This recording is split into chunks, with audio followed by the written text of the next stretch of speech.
ఉంటాయండి. కారణం ఏంటి అంటే, హైదరాబాద్‌లో మనకి డీఆర్‌డీఓ ఉన్నది. అక్కడ బ్రహ్మోస్ మిసైల్స్ ప్రాజెక్ట్ నడిచిందండి. హ్మ్. సో, క్రూషియల్ డిఫెన్స్ ఇన్‌స్టాలేషన్స్ హైదరాబాద్‌లో ఉన్నాయి. అలాగే మనక న్యూక్లియర్ ఫ్యూయల్ కాంప్లెక్స్ ఏదైతే ఉందో, హ్మ్. దాని హెడ్ క్వార్టర్స్ మనకి హైదరాబాద్‌లోనే ఉందండి. హ్మ్. రెండోది మనం ఈస్టర్న్ నేవల్ కమాండ్ ఎక్కడుంది అంటే, మనకి విశాఖపట్నంలో ఉందండి.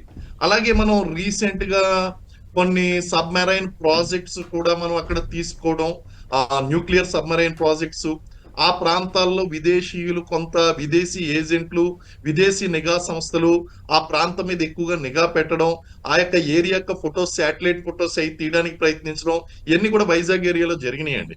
కాబట్టి వైజాగ్ ఈజ్ వెరీ సెన్సిటివ్. ఆ విధంగాను అలాగే హైదరాబాద్ కూడా వెరీ సెన్సిటివ్ అండి. ఈ 2 కూడా డిఫెన్స్ పరంగా చాలా బలమైనటువంటి ప్రాంతాలు. శత్రువు ఎప్పుడూ కూడా ఈ డిఫెన్స్ ప్రాంతాల మీద దాడి చేసి, నష్టం కలిగించి, మనకి ఆయుధాలు అనేటువంటివి లేకుండా చేయడం, లేదా మన యొక్క బలాల మీద కొట్టడం అనేటువంటిది ఒక స్ట్రాటజీలో భాగం కాబట్టి, ఓకే. ఈ యొక్క సెన్సిటివ్ జోన్స్‌లో హైదరాబాద్, వైజాగ్ అనేటువంటివి ఉన్నాయండి.